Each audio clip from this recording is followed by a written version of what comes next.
খুবই দুঃখজনক যে 2025 সালের মতন জায়গায় এখনো ইলেকট্রিসিটি আমাদের ওখানে একটা ইস্যু। পলিটিক্স হলো জনগণের জন্য করা, জনগণের সমর্থন না থাকলে তো আর রাজনীতি করে কোনো লাভ নেই। পলিটিক্সের চিন্তাধারা করে আমি যেটা ব্যক্তিগতভাবে মনে করি, আমি যখন ছোট ছিলাম আমাকে অনেক মানুষ জিজ্ঞেস করতো যে আপনার বাবা পলিটিশিয়ান, আপনি পলিটিক্স করবেন নাকি না, এবং তাদেরকে আমি যেই উত্তরটা দিতাম আমি একই কথা বলবো, পলিটিক্স হলো জনগণের জন্য করা। জনগণ যদি আমাকে পছন্দ করে, জনগণের সমর্থন থাকে, অবশ্যই করব। জনগণের সমর্থন না থাকলে তো আর রাজনীতি করে কোনো লাভ নেই, বিকজ আপনি জনপ্রতিনিধি হিসাবে আপনি যদি ওই এলাকাতে নিজেকে রিপ্রেজেন্ট করতে পারেন তখন ইনশাআল্লাহ এলাকার জন্য ভালো হবে। এবং যে প্রশ্নটা আপনি করেছেন, আমার বাবা কিন্তু 80-র দশকে ওই সময় আপনার একটা মহিলা কলেজ করে দিয়েছিল, কিন্তু নাগরপুর মহিলা কলেজ, এবং ওইটাই শুধুমাত্র একটি মহিলা কলেজ। 80-র দশকের পরে কিন্তু আর হয়নি। একটা স্কুল করে দিয়েছিল যেটা আমার দাদার নামে, নয়ন খান মেমোরিয়াল উচ্চ বিদ্যালয়। তো এগুলো কিন্তু সব 80-র দশকে করা, এবং এইটা করা হয়েছিল শুধুমাত্র শিক্ষাকে এনকারেজ করা। ওই সময় দেখেন মেয়েদের তো শিক্ষার জায়গা বা শিক্ষা ব্যবস্থা ওইরকম ছিল না, এখন যত অ্যাডভান্স হয়েছে। কিন্তু এইসব কাজগুলোকে আরেকটু এগিয়ে নিয়ে যাওয়ার জন্য আমি ধরেন আপনাকে একটা ছোট্ট উদাহরণ দিই। ধরেন আমাদের এলাকাতে প্রতিবন্ধী মেয়েদের জন্য বা প্রতিবন্ধী ছেলে মেয়েদের জন্য কিন্তু ওই রকম সুব্যবস্থা নেই, কিন্তু এগুলো কিন্তু এখন দেখতে হবে, কারণ ওরাও কিন্তু, ওদেরও তো অধিকার আছে, ওদের রাইট গুলোকে দেখা। তারপর বেসিক কিছু নেসেসিটি আছে, ধরেন আমাদের ওইখানে কোনো ভালো স্বাস্থ্য ব্যবস্থা নেই। সো আমাদের যে এলাকা ধরেন নাগরপুর দেলদুয়ার, ওখানে যদি কোনো ব্যক্তি অসুস্থ হয়ে যায় দেখা যাচ্ছে তাদেরকে টাঙ্গাইল শহরে নিয়ে যেতে হচ্ছে, টাঙ্গাইল শহরে না হলে মানিকগঞ্জে নিচ্ছে, মানিকগঞ্জে না নিলে ঢাকা শহরে নিয়ে আসছে।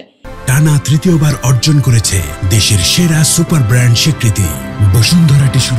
কিন্তু এই পুরা প্রসিজিওরে একজন পেশেন্টের উপর দিয়ে যাওয়া যায়, এটা কিন্তু খুবই দুঃখজনক। এবং রাস্তার মধ্যে দেখা যায়, আমরা এরকম অনেক সিচুয়েশন শুনেছি যে রাস্তাঘাটে অনেক মানুষ আনফরচুনেটলি ইন্তেকাল করেছেন।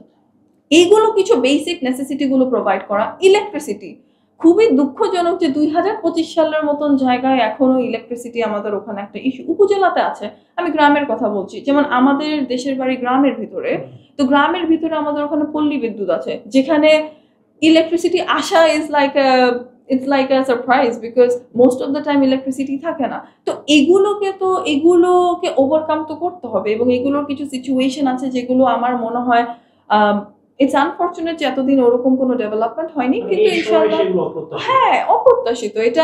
এটা তো আরো আগেই হয়ে যাওয়ার কথা ছিল, যেখানে দুনিয়া কোন দিকে চলে যাচ্ছে আর আমরা এখনো কারেন্ট, তারপরে iron free water, health care, safety, work environment, এগুলো নিয়ে আমরা চিন্তা করছি।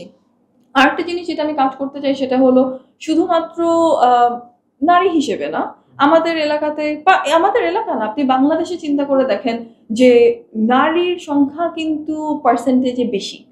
নারীর সংখ্যা যতটা বেশি, কিন্তু নারীদের অধিকারটা কতটুকু আছে?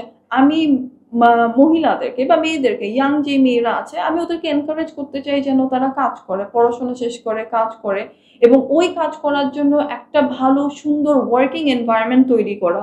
এবং আমাদের এলাকার ভিতরে যদি এরকম কোনো ওয়ার্ক এনভায়রনমেন্ট তৈরি করা যায়, তখন কিন্তু দেখবেন ছেলে মেয়েরা ওখানেই থাকতে ইচ্ছুক হবে।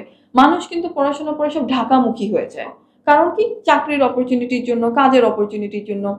এগুলো যদি আমরা আমাদের এলাকাতে কোনো না কোনোভাবে করে দিতে পারি, আপনি ব্যাংকিং সেক্টরে বলেন, বা ধরেন এখন যেহেতু ছোট ছোট ব্যাংক এখন যাচ্ছে বিভিন্ন গ্রামে, এলাকায়, উপজেলায়, তো এইরকম কিছু কাজের ব্যবস্থা যদি আমরা করে দিতে পারি যেখানে উভয় পক্ষে ছেলে মেয়ে সবাই মিলে একসাথে সমান পর্যায়ে কাজ করতে পারে, ধীরে ধীরে কিন্তু ডেভেলপমেন্ট হবে ইনশাআল্লাহ।